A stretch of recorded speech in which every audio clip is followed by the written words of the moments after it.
जय हिंद दोस्तों। मैं मैथ ब्लास्टर्स पर आकाश तिवारी आप सभी छात्र छात्रों का अपने यूट्यूब चैनल पर बहुत बहुत स्वागत करता हूं। कुछ मैथ के अति महत्वपूर्ण प्रश्न हैं जो आपको इस वीडियो में देखना है। तो पहला प्रश्न देखो, कह रहा है कि दो संख्याओं का योगफल 8 है तथा उनका गुणनफल 15 है, उनके व्युत्क्रमों का योगफल होगा 8/15, 15/8, 23 या 7।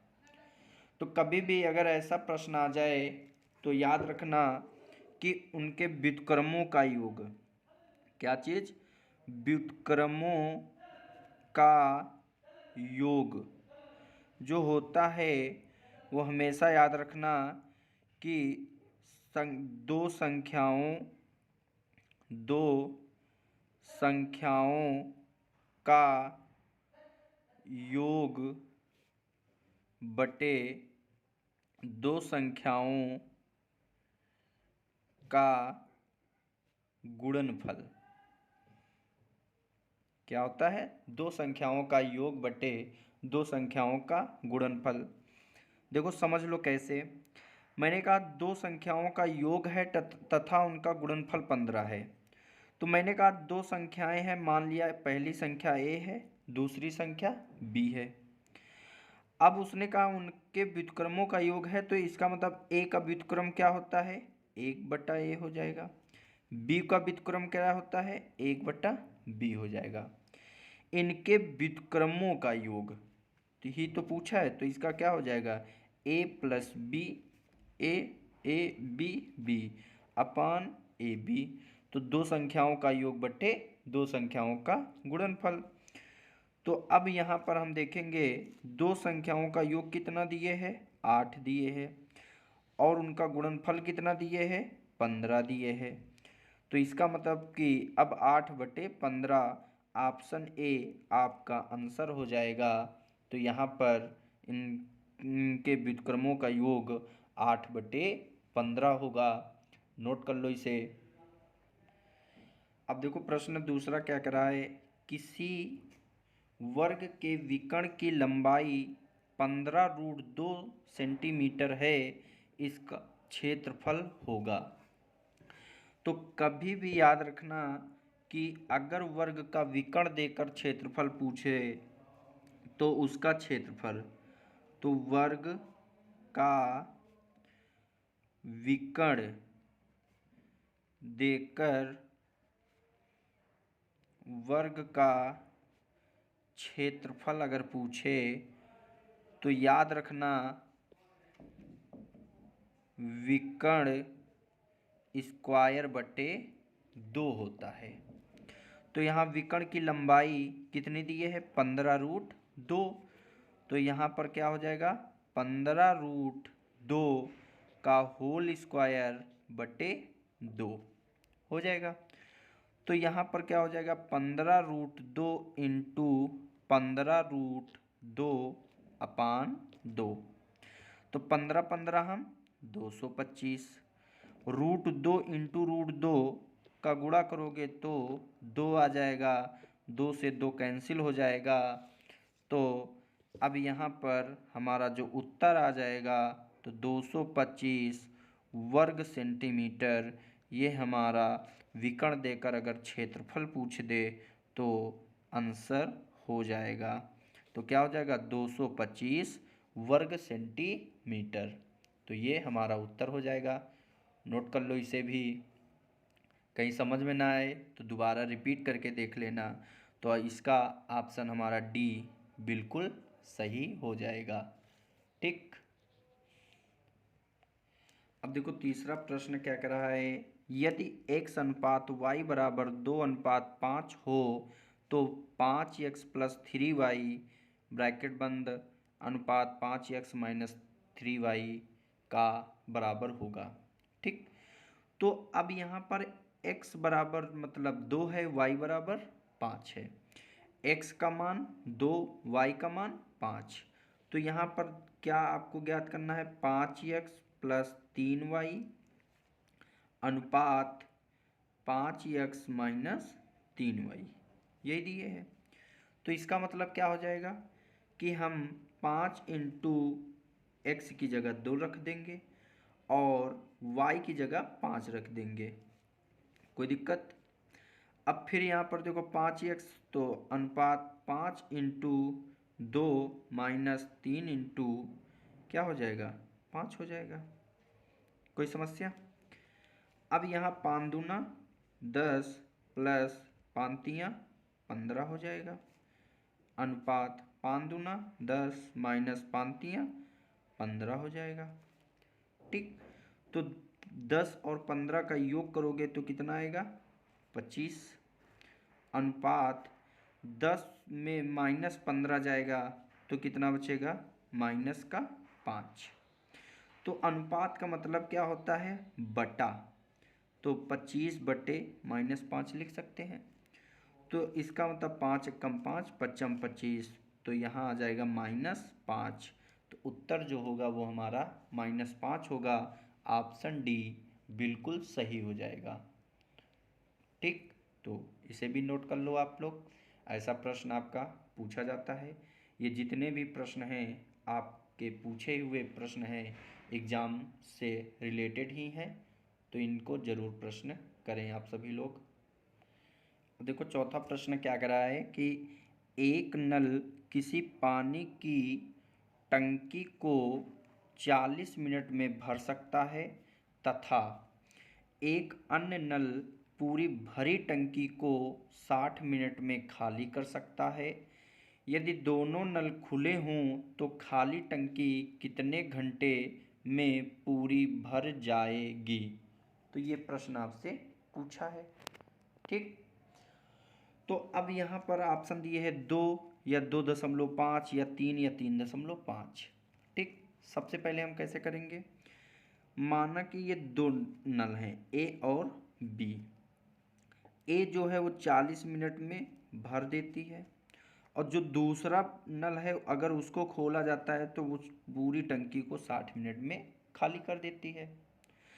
तो हमने कहा 40 और 60 का एलसीएम ले लें तो मुझे पता चल जाएगा कि उस टंकी में कुल कितना पानी आता है, मतलब टंकी की क्षमता पता चल जाएगी कि कितने लीटर की टंकी है। ठीक, तो 40 और 60 का अगर हम एलसीएम लें तो कितना आएगा, तो 120 लीटर। 40 और 60 का 120, तो 4 तियाँ 12 और 6 दूना 12। ठीक, इसका मतलब ये हुआ कि एक पाइप जो है अगर प्रति घंटा 3 लीटर पानी डाले तो 120 लीटर भरी टंकी को 40 मिनट में भर देगी। और दूसरा जो पाइप बी है अगर वो प्रति मिनट 2 लीटर पानी, प्रति मिनट अगर 2 लीटर पानी बाहर निकाले तो 60 मिनट में 120 लीटर पानी बाहर निकाल देगा। ठीक, अब 120 लीटर की टंकी है और ये देखो 3 लीटर प्रति घंटे में पानी भर रही है और 2 लीटर प्रति घंटे में ये पानी, मतलब प्रति मिनट में, सॉरी प्रति मिनट में बाहर निकाल रही है।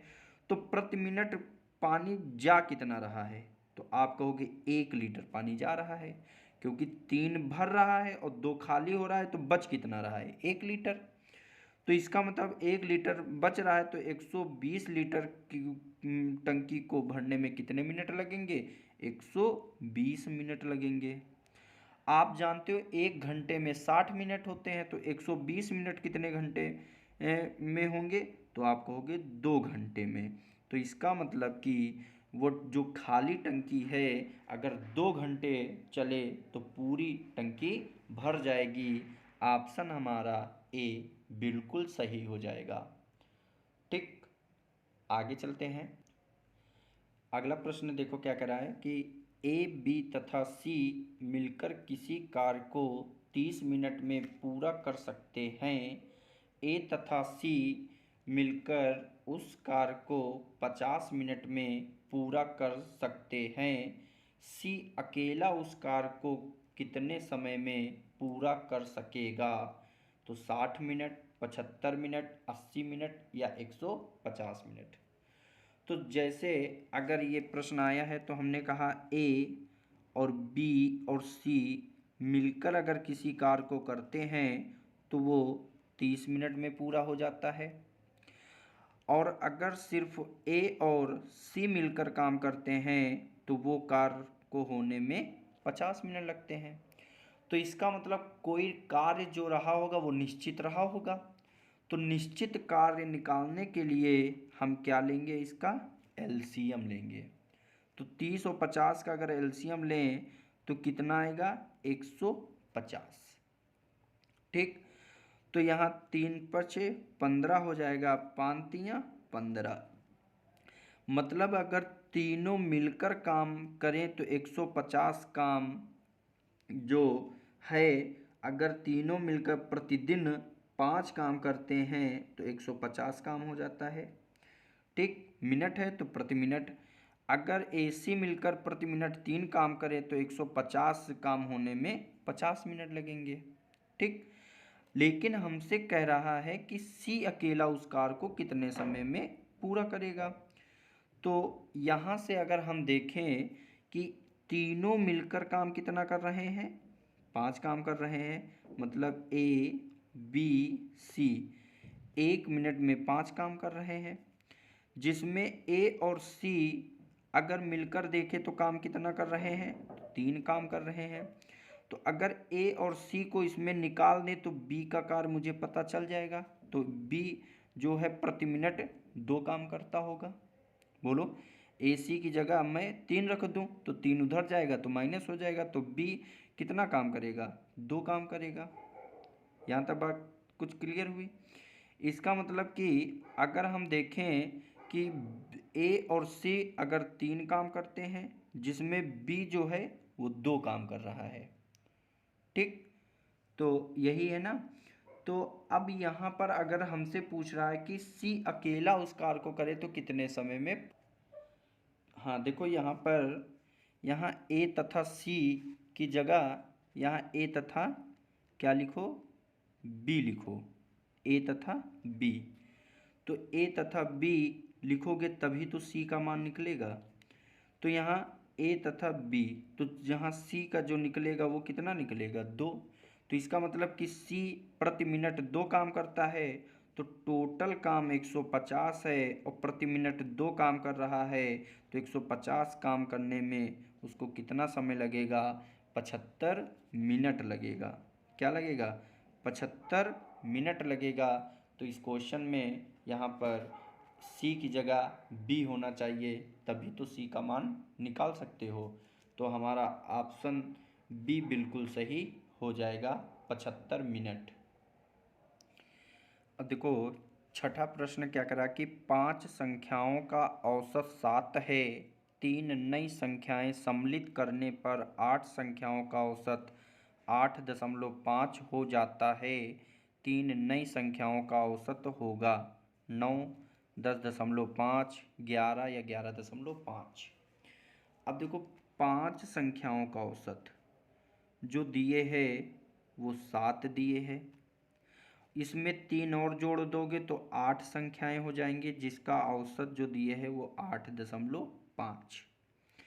क्योंकि हम जानते हैं औसत बराबर जो होता है वो संख्याओं का योग बटे कुल संख्या होता है।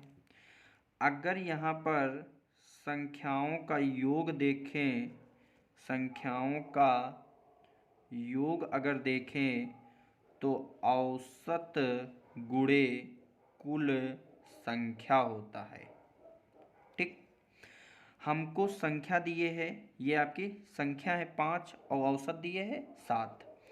अगर हम यहाँ पर योग निकालना चाहें तो औसत गुणे संख्या होता है। देखो औसत का गुणा संख्या में कर देंगे तो योग निकल आएगा। तो 7 गुणे 5, तो 7 पन्ना 35 योग आ जाएगा। अब इसका अगर योग देखें तो 8.5 गुणे 8 हो जाएगा। तो 8 पन 40 और 8 8 64, 64 और 4 68 हो जाएगा। ठीक। अब उसने कहा है कि 3 नई संख्याओं का औसत ज्ञात करना है। तो हमने कहा 5 संख्याओं का औसत 35 था और 3 जैसे ही आई तो उनका औसत 68 हो गया। तो कितना ज़्यादा हुआ? तो आप कहोगे कि यहाँ पर 33 ज़्यादा हुआ। तो कितनी संख्याओं का औसत ज़्यादा हुआ? तो 3 संख्याओं का औसत ज़्यादा हुआ। तो 3 ही संख्याओं का औसत हमसे पूछ रहा था। कितनी संख्याओं का औसत पूछ रहा था? 3 संख्याओं। ये क्या है? योग ही तो है और हमको 3 संख्याओं का औसत बताना है। तो औसत क्या होगा? तो औसत बराबर क्या हो जाएगा? योग बटे संख्या। 3 से काटेंगे, 11 तियाँ 33। तो इसका मतलब इसका औसत कितना आएगा? 11 आ जाएगा। ऑप्शन सी बिल्कुल सही हो जाएगा। ठीक। मैंने कहा 5 संख्याओं का औसत 7 है तो योग 7 पन्ना 35 हो गया। 8 संख्याओं का औसत 8.5 है तो योग 68 आ जाएगा। तो 3 संख्याओं का योग, 3 संख्याओं का औसत पूछ रहा तो 3 संख्याओं का योग कितना बचेगा? 68 में 35 जाएगा 33। तो योग 33 है, संख्याएं 3 है तो और योग बटे संख्या कर दिया, 11 तियाँ 33। तो उत्तर हमारा 11 आ जाएगा। इसे भी आप लोग नोट कर लें।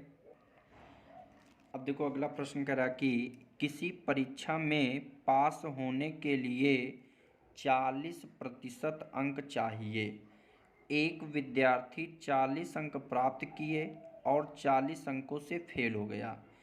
परीक्षा में अधिकतम अंक हैं तो बताना है 200, 400, 100 या 500। तो आप ही बताओ, एक विद्यार्थी जो है वो 40 अंक पा गया और 40 ही अंकों से क्या हो गया? फेल हो गया। ठीक। मैंने कहा कि आपने किसी परीक्षा को दिया और आप आए और अपना स्कोर देखा तो आप 40 अंक लाए और पास होने से 40 अंक से फेल हो गए क्योंकि 40 अंक तुमको नहीं मिले। तो इसका मतलब कि वहाँ पास होने के लिए तुमको 40 अंक जो नहीं लाए थे अगर वो मिल जाते तो क्या हो जाते? आप पास हो जाते। ठीक। तो यहाँ पर अगर ये 40 अंक मिल जाते तो आप क्या हो जाते? पास हो जाते। तो 40 अंक लाए थे, 40 अंक नहीं मिले थे तभी फेल हुए थे। अगर ये 40 अंक मिल जाते तो क्या हो जाते? पास हो जाते।